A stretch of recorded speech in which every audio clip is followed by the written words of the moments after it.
In the vast expanse of the Romulous Galaxy, the Council has unveiled its masterpiece, the most intelligent AI ever created. This marvel is designed to be the ultimate early warning system, a lightning-fast research tool, and so much more. Its primary mission? To meticulously catalog every single alien species in the galaxy. It studies their ships, their biology, how they walk, even how they breathe. One by one, every advanced civilization has been scanned and analyzed by the AI. The engineer Galfix, the mind behind this creation, was overseeing the final checks when his assistant Fire approached. "Sir, there's only one species left to catalog." Galfix sighed, already annoyed. "Who is it?" Fire hesitated. "They call themselves humans," Galfix scoffed. "Humans? Those worthless, slow-moving pests? They're still struggling with basic space travel. Are those pathetic creatures even worth our time?" Fire looked at Galfix and made a strong point. He said, even though these humans seem less advanced, they are a spacefaring race. The last thing we want is to accidentally start a war with an artificial intelligence we do understand. Galfix sighed, seeing the logic in Fire's caution. "Fine," he conceded. "Make the appointment with the humans." Fire simply bowed his head and left the room. Several weeks later, Galfix and Fire arrived on Earth, ready to put the humans to the test. They set up their advanced equipment, and a tough-looking gunnery sergeant ordered several squads of Marines to participate. The tests started simply enough. Walking, then crawling, then running. As the day wore on, the Marines started getting bored. Finally, the last test was announced. The goal? Find a way to reach the alien's artificial intelligence unit and touch it, all without getting caught. The real challenge had just begun.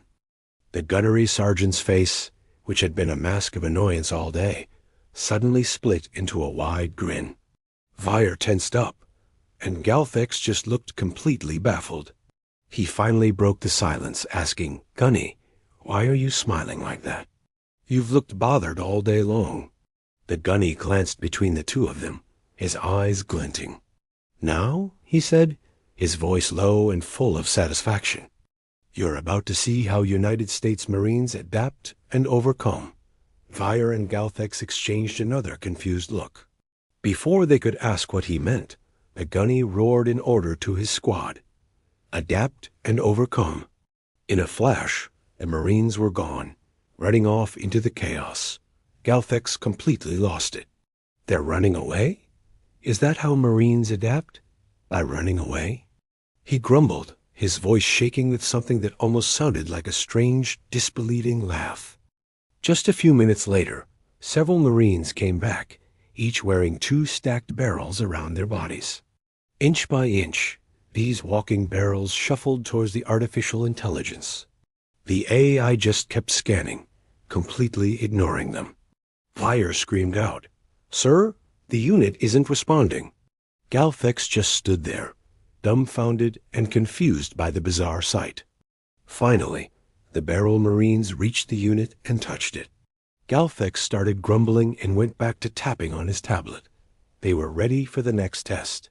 The gunnery sergeant waved his hand, and this time, several Marines began cartwheeling down the course. Fire, frantically tapping his own tablet, screamed again, "Sir, the unit isn't responding." Galfix shot a furious look at the gunnery sergeant and yelled, "Is this what you meant by adapt and overcome? Are you even taking these tests seriously?" For the next test, the gunnery sergeant waved his hand. Suddenly, several Marines started cartwheeling down the course. Fire, frantically tapping on his tablet, screamed, "Sir, the unit isn't responding." Galfix shot a furious look at the gunnery sergeant and yelled, "Is this what you meant by adapt and overcome? Are you even taking these tests seriously?" The gunnery sergeant walked over with purpose, staring Galfix straight in the eye. "Marines are designed from day one to adapt and overcome their surroundings," he said calmly. "This toy of yours knows how humans walk, run, crawl, and even dance. You want us to figure out how to get past it? Well, these Marines are adapting and overcoming right now. Galfex stood there, completely speechless, as the Marines continued their bizarre, yet effective advance. Galfex just stood there, completely speechless. Eventually, the Marines who were cartwheeling down the course finally reached the end and touched the unit. With a heavy sigh, Galfex started grumbling and plunking away on his tablet. He finally looked up at the gunnery sergeant and gave a reluctant nod. The gunnery sergeant waved his hand, and the next group of Marines stepped up, this time wearing boxes. Vire let out a high-pitched scream and began frantically tapping on his own screen. Seeing this, Galfex leaned back and let out a long, drawn-out whine of his own. What could possibly be happening with these Marines?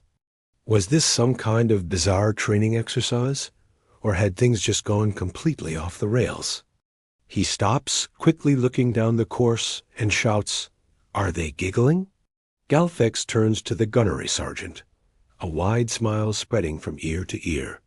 Rolling his eyes, Galfex sighs, "I know. Adapt and overcome." The traveling boxes finally arrive at the unit. Suddenly, a small slot opens on the front of each box.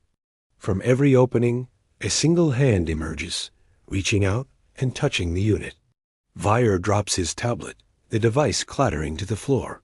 Without another word, he simply turns and walks away, leaving the strange scene behind him. What just happened? What are in those boxes? Galfex glared at Vire, his voice booming with frustration. "Oh, we need the humans. Oh, it's only fair to get the humans involved." He then shot a look over at the gunnery sergeant. The human just looked back, smiling and giving a casual wave. Galfex yelled across the observation deck, "Are you enjoying yourself? Your Marines are making an absolute mockery of our tests." The gunnery sergeant simply shouted back, "Adapt and overcome." Galfex slowly raised his large, scaly arm, as if he understood the sentiment. But as he turned away, you could hear him muttering under his breath in his own guttural language, clearly still baffled by the sheer audacity of these strange little apes. Finally, Vire came back and picked up his tablet.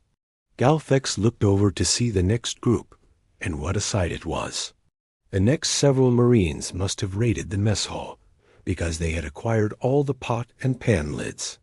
They were wearing them like armor, and one guy even had a whole pan strapped to his head, like a helmet. At this point, even the gunnery sergeant started cracking up. Galfex just screamed in frustration, while Vire nervously tapped away at his tablet. The gunnery sergeant, still laughing, yelled out, "Go, tin heads!" And you know what? The tin heads actually made it. They clanged their way all the way to the unit and touched it. Mission accomplished. It was absolute chaos, but they got the job done. Galfex was so mad right now, but he was really trying to stay calm. He looked over at the gunnery sergeant, who once again just waved the next group on. Before they knew it, the next group of Marines stormed the nearby forest. They shoved so many tree branches all over themselves. One even ripped a small sapling right out of the ground and was wearing it on his head like a mohawk. Galfex and Vire were absolutely speechless. The moving forest finally arrived and touched the unit, and the last group was called up. Galfex was not impressed at all with what the Marines had done so far. Vire, on the other hand, was getting nervous about this final test. The final squad came up and began their drill. What do you do when your squad needs to adapt and overcome? Well, this team took it to a whole new level. Suddenly, they appeared, each one with vehicle parts strapped to their bodies. One guy had the entire front end of a car attached to him. Another had a windshield, and they were all huddled together, forming the outline of a vehicle. The gunnery sergeant just lost it, laughing uncontrollably. Vire let out another scream, and Galfex just collapsed, shaking his head in disbelief. The gunny finally pulled himself together, walked over to Vire and Galfex, and asked if he got all the data. Galfex just nodded, then shook his head. No, I didn't. You guys just ruined my entire study. I don't know what just happened. The gunnery sergeant looked at him and said, Well, you know what to improve on, where the faults are. This way, if an alien race ever does this, the unit can decipher through the confusion. Galthex brought his arm up and asked, What alien race will attach vehicle parts and act like a vehicle, even with sound effects? The gunnery sergeant began to chuckle, but caught himself. He looked at Galthex and Vire, then said, This is camouflage. Vire perked up. Sir, he's right. Now we know what the humans call camouflage will work against the artificial intelligence.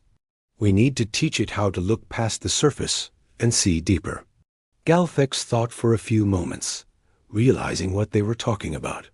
Then he repeated what they just said, acting like he came up with it himself. Vire just rolled his eyes and sighed, saying, Yes, sir, you're so right. Galthex started pacing, rambling excitedly to himself. The gunnery sergeant sidled up to Vire, both of them just watching the show. Does he do this a lot? The sergeant asked, a grin spreading across his face. Vire just sighed, shaking his head. Too much, he muttered, turning his attention back to his tablet and tapping away, clearly over it.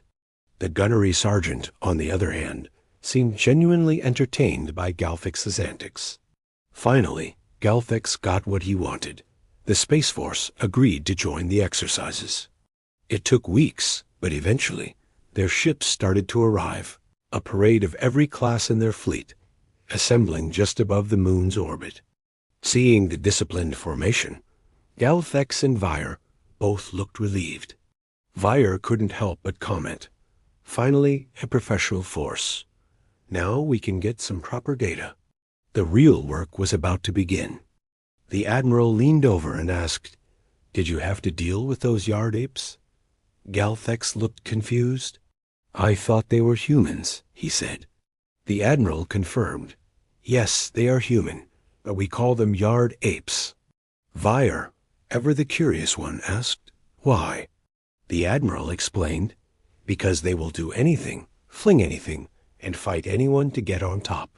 Galthex and Vire exchanged a puzzled glance, but decided to let it go. They returned to the scanning process. The Admiral, still watching them, asked again, Why are you doing this? Vire elaborated, So the system can identify all ships and personnel. When this system goes live, it will be deployed throughout the quadrant as an early warning network and a weapons platform. We don't want your ships getting blown out from under you. The Admiral just smirked. Well, I don't think we need to worry about that, but thank you for your concern. Galthex and Vire exchanged another confused glance, but decided to just go with it. The Admiral laid out the plan. The test would cover normal operations, and jump drive conditions, battle conditions, and finally, regular fleet flight operations. He nodded, satisfied, then threw in another curveball. What about conditions where an enemy fleet is trying to sneak in? Again, confusion washed over them. Galthex just grumbled. Yeah, sure, okay. Each test phase took several days.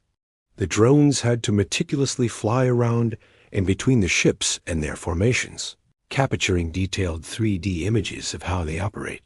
Just when they thought they were done, the Admiral piped up again. What about ground troops descending from and ascending to the ship? Vire started to panic, frantically tapping on his tablet with no answer in sight. Galthex simply shrugged his shoulders and sighed. Yeah, sure.